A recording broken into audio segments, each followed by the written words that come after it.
This episode of The Memory Palace is brought to you by Article. We are big fans of Article here at The Memory Palace.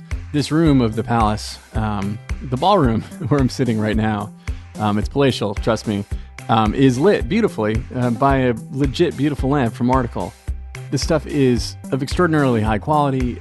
It is truly lovely furniture that's influenced by, mid-century modern and Scandinavian styles. I have a feeling you're really going to like it. If you've never checked it out before, summer and warmer weather is right around the corner here in the Northern Hemisphere. And they really have fantastic outdoor furniture. It's totally worth checking out. Go to article.com and take a look. The stuff looks great, and it is made with all these outdoor-friendly materials like teak and acacia wood and granite and galvanized steel and rattan. And it comes to you with a flat delivery fee of $49, regardless of what you're buying and how big the order is.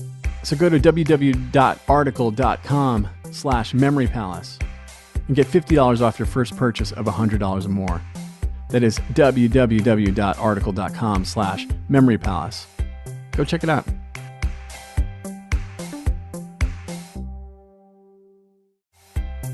I'm excited to tell you guys about a new sponsor that solves the underlying problem of furniture shopping, which is you look at the stuff online and you have no idea whether it's going to actually work in your room.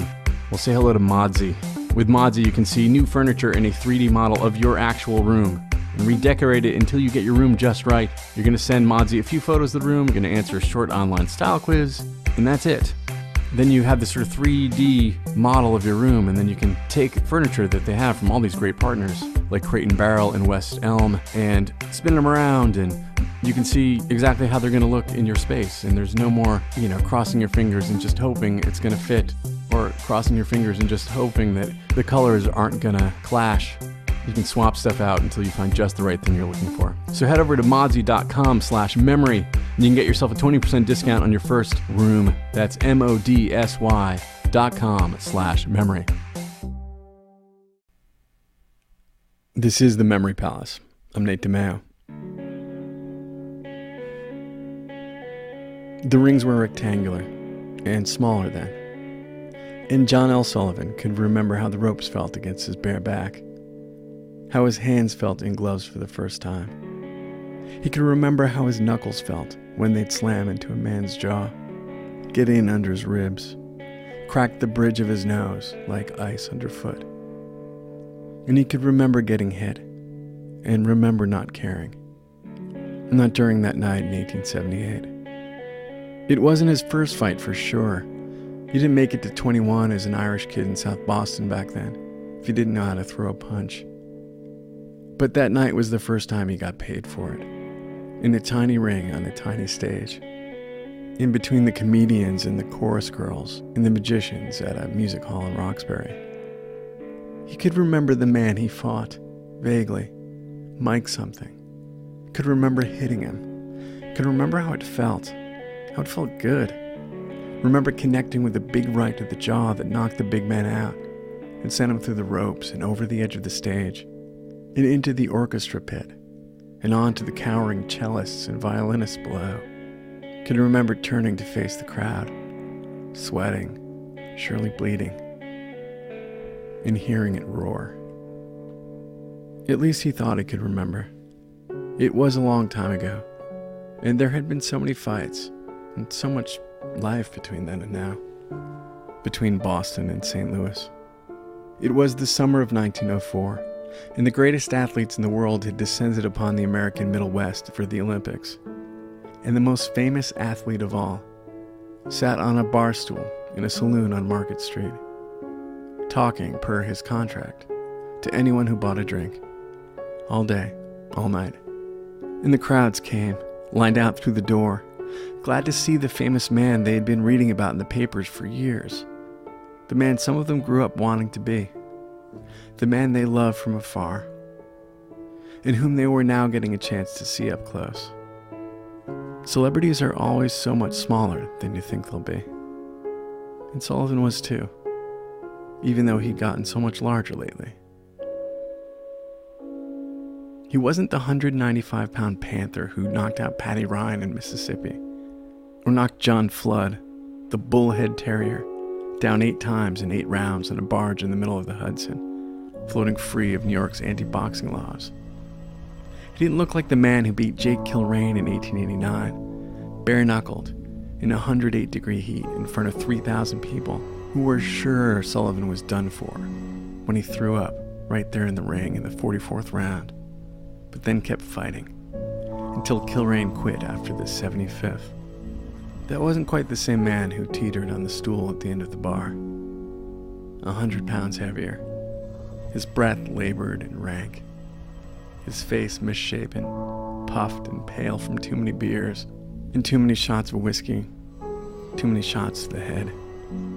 He could still remember the stories, could trip over the details in the fog, and give his fans their money's worth, telling of punches he'd thrown that landed like pianos plummeting to the sidewalk, like felled redwoods, like meteors.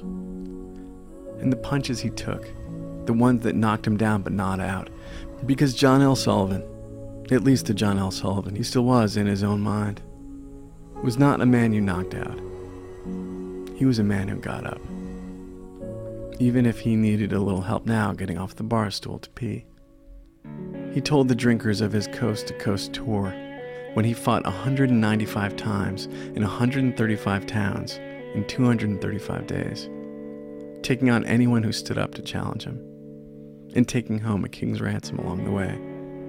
He told them of meeting the kings of Europe, and of his personal friend Teddy Roosevelt, of fighting to a 39-round draw, no gloves, 3 hours, all in the rain, at a French chateau, and of the women, and of the parties. And so people kept coming in to the saloon, and they'd sit for a while, and drink their drink, and hear a story.